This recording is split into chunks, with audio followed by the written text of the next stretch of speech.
নমস্কার, আমি তিশা। আজ যে গল্পটা আপনাদের শোনাতে যাচ্ছি সেটা আমার জীবনের এক গোপন অধ্যায়। জানি না সমাজ এটাকে কিভাবে দেখবে, হয়তো পাপ বলবে, নয়তো ভুল। কিন্তু মানুষের মন কি সবসময় নিয়ম মেনে চলে? সবসময় কি সাদা আর কালোর তফাত করা সম্ভব হয়? আজ আমার আর আবিরের গল্পটা আপনাদের বলবো। গল্পটা শোনার পর আপনারা বিচার করবেন, এটা কি শুধুই মোহ নাকি আবেগের এক অনিবার্য পরিণতি। গল্পে যাওয়ার আগে আপনাদের কাছে ছোট্ট একটা অনুরোধ, যারা এখনও আমাদের চ্যানেলটি সাবস্ক্রাইব করেননি প্লিজ এখনই সাবস্ক্রাইব করে নিন এবং পাশের বেল আইকনটি প্রেস করুন, কারণ আপনাদের একটা ক্লিক আমাদের নতুন গল্প বলার উৎসাহ যোগায়। চলুন মূল গল্পে প্রবেশ করা যাক। আমার বিয়ে হয়েছিল খুব অল্প বয়সে। স্বামী রাশেদ সাহেব বয়সে আমার চেয়ে প্রায় ১৫ বছরের বড়। উনি মানুষ হিসাবে খারাপ নন, কিন্তু প্রচণ্ড ব্যস্ত। ব্যবসার কাজে মাসের অর্ধেক সময় তাকে ঢাকার বাইরে বা দেশের বাইরে কাটাতে হয়। এই বিশাল ডুপ্লেক্স বাড়িটায় আমি আর কাজের মেয়েটা ছাড়া কথা বলার মতো কেউ ছিল না। নিঃসঙ্গতা কাকে বলে সেটা হয়তো এই ৪ দেয়ালের ইটগুলোও টের পেত। আমার জীবনের এই একঘেয়েমিতে হঠাৎ করেই যেন এক ঝড়ো হাওয়ার মতো প্রবেশ করল আবির।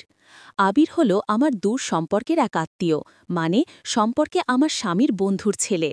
ভার্সিটিতে ভর্তি হয়েছে ঢাকায়, তাই হোস্টেলে সিট না পাওয়া পর্যন্ত রাশেদ সাহেব ওকে আমাদের বাড়িতে থাকার ব্যবস্থা করে দিলেন।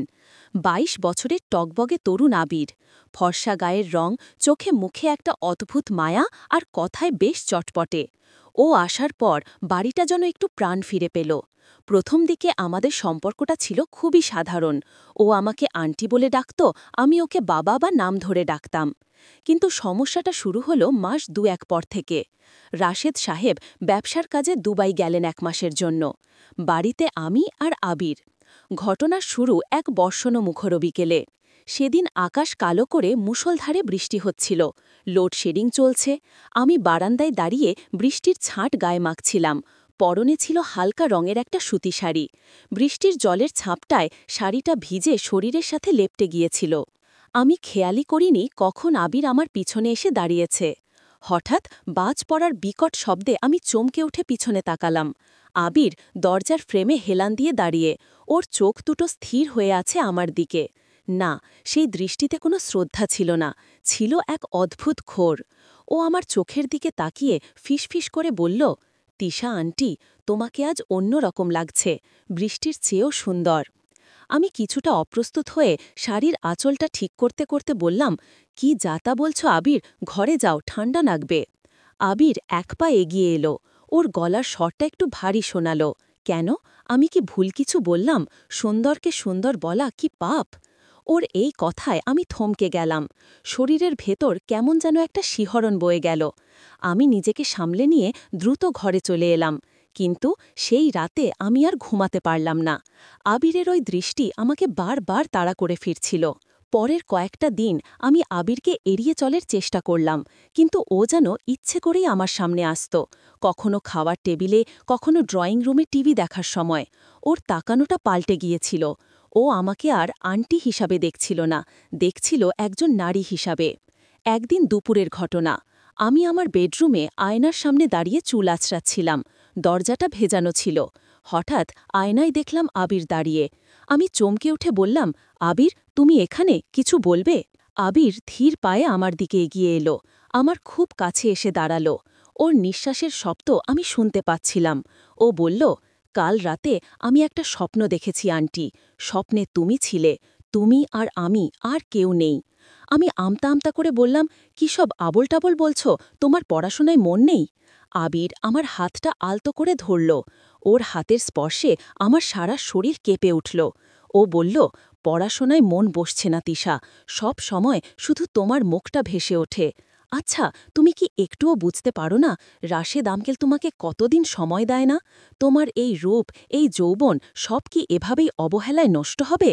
ওর কথাগুলো তীরের মতো আমার বুকে বিঁধল। রাশেদ সাহেবের অবহেলার কথা ও জানল কি করে? আবির আমার দুর্বল জায়গায় আঘাত করেছিল। ও ব্ল্যাকমেল করছিল না ঠিকই, কিন্তু ইমোশনালি আমাকে এমন এক জায়গায় দাঁড় করিয়েছিল যেখানে আমি না পারছিলাম এগোতে, না পারছিলাম পেছাতে। আমি হাতটা ছাড়িয়ে নিয়ে বললাম, আবির, এটা অন্যায়। আমি তোমার মায়ের বয়সী না হলেও গুরুজন, এসব চিন্তা মাথা থেকে ঝেড়ে ফেলো। আবির হাসল, তাচ্ছিল্যের হাসি। সমাজ কি তোমাকে সুখ দিয়েছে? এই যে একা একা থাকো, কেউ কি খবর রাখে তোমার মনের? আমি তোমাকে বুঝি তিশা, আমি তোমাকে সেই সম্মান আর ভালোবাসা দিতে চাই যেটা তুমি পাওনি। সেদিন আমি ওকে ঘর থেকে বের করে দিয়েছিলাম, কিন্তু আমার মনের অবচেতন মনে একটা ঝড় শুরু হয়েছিল। একজন পুরুষের তীব্র আকাঙ্ক্ষা, আমাকে পাওয়ার জন্য তার এই আকুতি, একজন অবহেলিতা নারী হিসাবে আমার ভেতরে সুপ্ত বাসনাগুলোকে জাগিয়ে দিচ্ছিল। অবশেষে সেই ভুল বা সঠিক মুহূর্তটি এলো আরও ৩ দিন পর। সেদিন আমার জন্মদিন ছিল। রাশেদ সাহেব হয়তো ভুলেই গিয়েছিলেন, কারণ তার কোনো ফোন আসেনি। আমি মন খারাপ করে সোফায় বসেছিলাম। আবির এলো একটা কেক আর লাল গোলাপ নিয়ে। শুভ জন্মদিন, আমার জীবনের সবচেয়ে রহস্যময় নারী। আবির হাঁটু গেড়ে বসে ফুলটা বাড়িয়ে দিল। আমার চোখ দিয়ে জল গড়িয়ে পড়ল। কেউ তো মনে রেখেছে। আমি আর নিজেকে ধরে রাখতে পারলাম না। আবির উঠে দাঁড়িয়ে আমার চোখের জল মুছিয়ে দিল। ওর আঙুলের স্পর্শে আমার গালে আগুনের মতো ছ্যাঁকা দিল। ও আস্তে আস্তে আমার কানের কাছে মুখ এনে ফিসফিস করে বলল, কাঁদছ কেন? আমি তো আছি। আজ থেকে তোমার সব একাকিত্ব আমার। মুহূর্তের মধ্যে পরিবেশটা ভারী হয়ে উঠল। ওর চোখের দিকে তাকিয়ে আমি যেন সম্মোহিত হয়ে গেলাম। আবির আলতো করে আমার কোমরে হাত রাখল। আমার উচিত ছিল ওকে ধাক্কা দিয়ে সরিয়ে দেওয়া, কিন্তু আমি পারলাম না। বছরের পর বছর জমে থাকা তৃষ্ণা আমাকে অবশ করে দিয়েছিল। আমি নিজের অজান্তেই ওর কাঁধে মাথা রাখলাম। আবির আমাকে ওর বুকের সাথে মিশিয়ে নিল।